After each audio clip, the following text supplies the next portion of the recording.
महाराष्ट्र के deputy CM Ajit Pawar ने दाखिल किया नामांकन। बारामती सीट से चुनाव लड़ रहे हैं अजित पवार। भतीजे युगेंद्र पवार से है चाचा अजित पवार का मुकाबला। नॉमिनेशन से पहले महाराष्ट्र के सीएम एकनाथ शिंदे ने रोड शो किया। बड़ी संख्या में समर्थक जुटे। कोपरी पाचपाखड़ी सीट से विधानसभा चुनाव लड़ रहे हैं सीएम शिंदे। मुंबई में घाटकोपर पश्चिम से बीजेपी उम्मीदवार राम कदम ने नामांकन से पहले शक्ति प्रदर्शन किया। घाटकोपर सीट से चौथी बार जीत का दावा किया। लखनऊ में संजय निषाद के समर्थन में फिर लगे पोस्टर पर लिखा 2027 का नारा, निषाद है सहारा। इससे पहले लगाए गए थे 2027 के खेवनहार वाले होर्डिंग्स। बीजेपी ने झारखंड विधानसभा चुनाव को लेकर 2 और उम्मीदवारों की सूची जारी की है। बरहेट से हेमंत सोरेन के खिलाफ गमनालियन हेब्रम को मैदान में उतारा गया है। टुंडी विकास महतो को टिकट दिया गया है। साल 2025 में जनगणना करा सकती है केंद्र सरकार। अगले साल शुरू होकर 2026 तक जनगणना चलेगी। सूत्रों के मुताबिक जनगणना पूरी होने के बाद किया जाएगा लोकसभा सीटों का परिसीमन।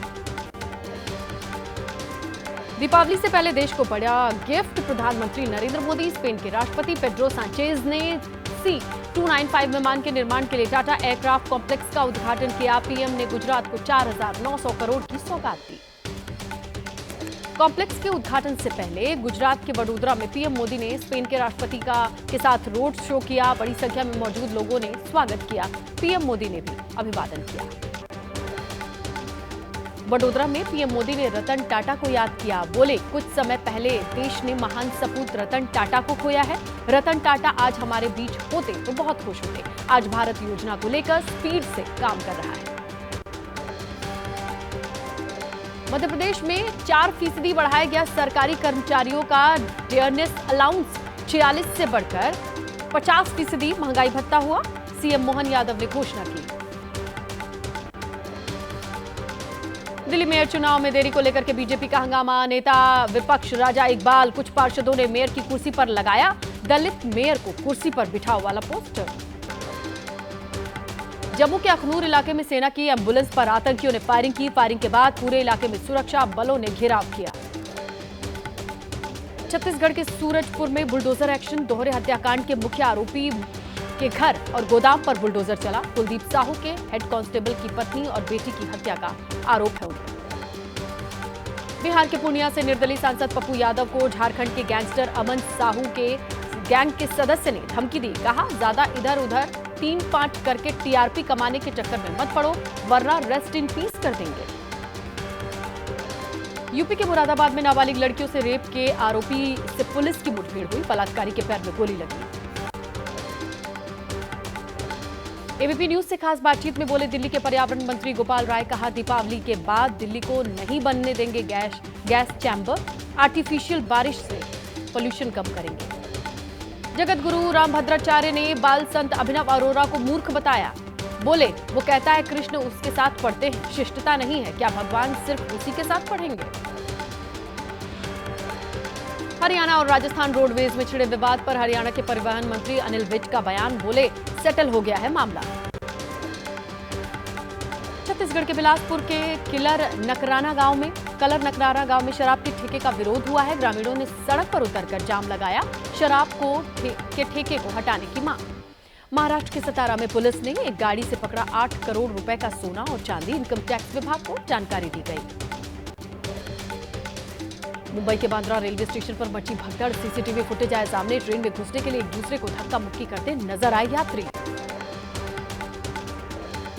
बांद्रा टर्मिनस में यात्रियों के बीच भगदड़ मामले में रेलवे का फैसला सामने आया। भीड़ रोकने के लिए प्लेटफॉर्म टिकट की बिक्री पर रोक लगाई गई। त्योहारी मौसम को लेकर फैसला लिया गया। नई दिल्ली रेलवे स्टेशन, पुरानी दिल्ली, आनंद विहार, निजामुद्दीन, सराय रोहिल्ला और गाजियाबाद रेलवे स्टेशन पर भी फिलहाल प्लेटफॉर्म टिकट की बिक्री पर रोक है। यात्रियों की भीड़ को कंट्रोल करने के लिए लिया गया फैसला। त्योहारों को देखते हुए रेलवे की तैयारी। 7,000 स्पेशल ट्रेन का संचालन किया जाएगा। 1 करोड़ से अधिक सीटें उपलब्ध कराई जाएंगी। छठ पर्व पर गुजरात से बड़ी संख्या में घर आ रहे हैं प्रवासी लोग। सूरत में काम करते हैं कई राज्यों के प्रवासी मजदूर और कारीगर। कपड़ा और हीरा उद्योग में काम करते हैं। दिल्ली के खान मार्केट में मॉक ड्रिल। दिवाली और छठ पर्व को लेकर मॉक ड्रिल की गई। बम की सूचना को लेकर अलग अलग महकमों की तैयारियों को परखा गया। त्योहारों को लेकर के दिल्ली पुलिस अलर्ट है। तिलक नगर बाजार में पुलिस की टीम ने गश्त की। भीड़ कंट्रोल करने के लिए बाजारों में वाहनों की आवाजाही पर रोक। त्योहारों के मौके पर कालाबाजारी करने वाले सक्रिय हैं। गोरखपुर में खाद्य विभाग की टीम ने बरामद की 6 क्विंटल फंगस लगी दही। इसे नष्ट किया गया। 1 महीने पहले ही एक्सपायर हो चुके थे दही के पैकेट्स। भोपाल में भारी मात्रा में पकड़ा गया नकली मावा। खाद्य विभाग की टीम ने 16 क्विंटल मावा जब्त किया। त्योहारी सीजन में इसे खपाने की कोशिश की। बागपत में पकड़ा गया 30 क्विंटल नकली मावा। खाद्य सुरक्षा विभाग की टीम ने पिकअप गाड़ी से बरामद किया नकली मावा। दीपावली के मौके पर सप्लाई के लिए ले जा रहा था ड्राइवर। उज्जैन में खाद्य विभाग की छापेमारी। 150 किलो नकली घी जब्त। राजस्थान से इंदौर के जरिए उज्जैन पहुंचना था इस नकली घी को।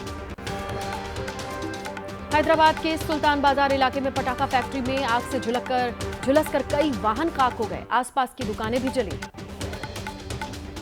हैदराबाद में पटाखे की दुकान में भीषण आग। जानकारी के बाद मौके पर फायर ब्रिगेड की 6 गाड़ियां। काफी मशक्कत के बाद आग पर काबू पाया जा सका। मध्य प्रदेश के रतलाम में एम्बुलेंस में तस्करी। चेकिंग के दौरान सामने आई नशीले पदार्थों की तस्करी की बात। पुलिस ने 2 लोगों को गिरफ्तार किया। बिहार के सहरसा में गोली मारकर वकील की हत्या। कोर्ट जाने के दौरान अपराधियों ने दिया वारदात को अंजाम। जमीन विवाद को लेकर हत्या की आशंका। पटना में चांदी के थोक व्यापारी की गोली मारकर हत्या। बकारगंज इलाके में दुकान को बंद करके घर जा रहे थे अवधेश अग्रवाल, तभी बदमाशों ने गोली मारी। जांच में जुटी पुलिस। इंदौर में डीआईजी की कार पर 2 युवकों ने हमला किया। रेड लाइट पर जल्दी निकलने के चक्कर में यश अरोड़ा नाम के शख्स ने नारकोटिक्स डिपार्टमेंट के डीआईजी महेंद्र चंद्र जैन की कार को टक्कर मारी। साथी के साथ यश अरोड़ा गिरफ्तार। हिमांशु भाव गैंग की लेडी डॉन अनु भारत नेपाल बॉर्डर से गिरफ्तार हुई। एसएसबी ने गिरफ्तार किया। नेपाल बॉर्डर के जरिए विदेश भागने की तैयारी में थी लेडी